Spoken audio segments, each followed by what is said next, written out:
여러분, 주식시장에서 삼성이라는 이름이 붙으면 보통 기대부터 하게 되죠.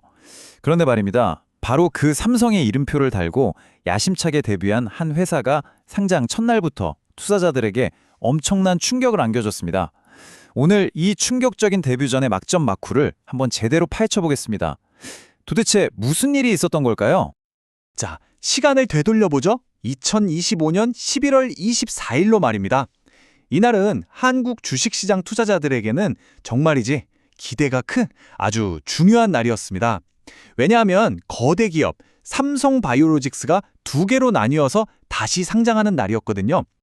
그런데 말이죠. 이 기대감이 순식간에 충격으로 바뀌었습니다.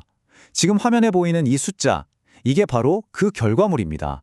새롭게 탄생한 삼성 에피스홀딩스가 거래 첫날 기록한 최종 주가 등락률이죠. 한가 직전까지 하루 만에 거의 30%가 그냥 증발해버린 겁니다. 다들 고개를 갸우뚱했죠. 아니, 어떻게 삼성이라는 이름표를 달고 나온 회사가 그것도 상장 첫날부터 이렇게 처참하게 무너질 수가 있죠? 오늘 우리가 풀어야 할 미스터리가 바로 이겁니다. 자, 이 충격적인 주가 폭락을 제대로 이해하려면요. 먼저 이 새로운 회사가 도대체 왜, 또 어떻게 만들어졌는지부터 살펴봐야 합니다. 그 핵심에 바로 인적 분할이라는 방식이 있습니다. 인적 분할. 말이 좀 어렵게 들릴 수 있는데요. 전혀 그렇지 않습니다. 쉽게 말해서요. 한 몸이었던 회사를 완전히 별개인 두 회사로 딱 쪼개는 거예요. 그리고 원래 회사 주식을 갖고 있던 주주들은 정해진 비율대로 두 회사 주식을 사이좋게 나눠 갖게 되는 거죠. 그래서 이렇게 성격이 완전히 다른 두 회사가 탄생한 겁니다. 하나는 기존의 삼성바이오로직스, 글로벌 제약사들의 약을 대신 생산해주는 말하자면 초인류 임대 공장이고요. 다른 하나는 새로 만들어진 삼성 에피스홀딩스인데 여기는 특허가 끝난 유명 신약의 복제약을 기가 막히게 잘 만드는 복제의 달인 삼성 바이오에피스를 자회사로 둔 지주회사입니다. 사업 성격이 너무 다르니까 아예 분리해버린 거죠. 이 모든 과정이 정말 숨가쁘게 진행됐습니다. 10월 17일에 주주들이 99.9%라는 거의 만장일치에 가까운 찬성으로 분할을 결정하고요. 11월 1일에 법적으로 두 회사가 되고 그리고 마침내 11월 24일 두 회사 모두 시장에 다시 모습을 드러낸 겁니다. 바로 이날 사건이 터진 거죠. 물론 회사 측의 명분은 아주 뚜렷했습니다. 존님 대표의 말처럼 성격이 다른 두 사업을 분리해서 각각의 가치를 시장에서 제대로 평가받겠다는 거였죠. 또 하나 중요한 이유가 있었는데요. 약을 만들어달라고 맡기는 고객사 입장에서 같은 회사 안에 복제약 만드는 자회사가 있으면 좀 찜찜할 수 있잖아요. 혹시 우리 신약 기술이 저쪽 복제약 만드는 데 쓰이는 거 아니야? 하는 그런 걱정 말이죠. 이런 잠재적인 이해상충 문제를 아예 없애겠다는 의도도 있었습니다. 자, 그럼 이제 진짜 본론입니다. 이렇게 분명한 목표와 명분을 가지고 추진했는데 도대체 왜 시장은 이 신생회사에 대해 이렇게나 싸늘하고 냉혹한 평가를 내렸을까요? 답은 의외로 간단했습니다. 한마디로 투자자들이 보기에 삼성 에피스홀딩스에 매겨진 첫 가격표가 이 회사가 실제로 벌어들이는 이익에 비해서 너무 비싸다고 판단한 겁니다. 그 판단을 내리는 데는 하루도 채 걸리지 않았죠. 이 차트를 보시면 그 이유가 그냥 한눈에 들어옵니다. 약을 대신 만들어주는 CDMO 사업, 즉 삼성바이오로직스의 영업이익률은 무려 47%가 넘습니다. 거의 만들면 반이 남는 장사죠. 그런데 복제약 사업을 하는 삼성바이오에피스는 28% 수준입니다.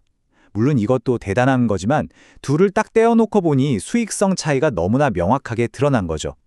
투자자들의 돈은 당연히 수익성 높은 쪽으로 몰릴 수밖에 없었고요. 이걸 경쟁사랑 한번 비교해보면요. 시장의 생각이 더 확실하게 보입니다. 삼성 에피스홀딩스가 3분기까지 번 돈이 1290억 원인데 시작한 시가총액은 10조 원이 훌쩍 넘었어요. 반면에 대표적인 경쟁사 셀트리온은 같은 기간에 7천억 원 가까이 벌었고 시가총액은 25조 원 정도입니다. 누가 봐도 시장 참여자들 눈에는 삼성 에피스홀딩스가 실적에 비해 좀 과대평가된 것처럼 보였던 겁니다. 자, 그럼 정리해볼까요? 폭락의 원인은 크게 세 가지 단서로 요약할 수 있습니다. 첫째, 수익이 아니라 자산 가치를 기준으로 주가를 나눴더니 시작부터 너무 비쌌다는 고평가 논란. 둘째, 한 지붕 아래에 있을 땐 잘 안 보였는데 따로 떼어놓고 보니 확연히 드러난 낮은 수익성. 그리고 마지막으로 스스로 돈을 버는 게 아니라 자회사에서 배당금을 받아야 하는 지주회사 구조라서 현금 흐름이 불안정할 수 있다는 우려. 이 세 가지가 복합적으로 작용한 결과였죠. 하지만 여러분, 상장 첫날 주가가 그 회사의 미래를 전부 말해주는 건 아니잖아요? 오히려 이번 분할을 계기로 두 회사는 각자 가야 할 길을 더 명확하게 정했습니다. 이제 이 두 회사가 어떤 다른 미래를 그리고 있는지 한번 살펴보겠습니다. 이제 삼성바이오로직스는 다른 거 신경 안 쓰고 오직 CDMO, 즉 위탁 생산 하나에만 올인하는 순수 플레이어로서 글로벌 1위 자리를 굳히겠다는 목표입니다. 더 많은 고객사를 유치하고 계속해서 공장을 지어 생산 능력을 압도적으로 늘려나갈 계획이죠. 반면에 삼성 에피스홀딩스는 기존의 복제약 사업을 더 키우는 동시에 에피스넥스 랩이라는 신약 개발 전문자 회사를 통해 아예 새로운 게임에 뛰어들 준비를 하고 있습니다. 각자 자기 분야에서 최고가 되겠다는 아주 명확한 전략입니다. 특히 시장에서 혹독한 신고식을 치른 삼성 에피스홀딩스는 그냥 가만히 있지 않겠죠. 아주 구체적인 성장 계획을 내놨습니다. 2030년까지 제품 라인업을 지금의 2배 가까이 늘리고요. 전 세계에서 가장 많이 팔리는 약 중 하나인 키트루다의 복제약 개발에도 이미 뛰어들었습니다. 그리고 궁극적으로는 복제약을 넘어 신약 개발이라는 더 큰 무대로 나아가겠다는 원대한 포부를 밝히고 있습니다. 결국 삼성의 이번 선택은 우리에게 이런 흥미로운 질문을 던지는 것 같습니다. 거대한 기업을 나누는 것은 각 부분에 숨겨진 가치를 세상 밖으로 꺼내 전체 파일을 키우는 현명한 전략일까요? 아니면 그동안 한데 섞여 잘 보이지 않던 약한 고리를 오히려 더 명확하게 드러내는 과정일까요? 삼성 에피스홀딩스의 첫날은 분명 후자처럼 보였습니다. 하지만 이들의 진짜 이야기는 이제 막 시작됐을 뿐이죠. 시장의 평가는 앞으로도 계속될 겁니다.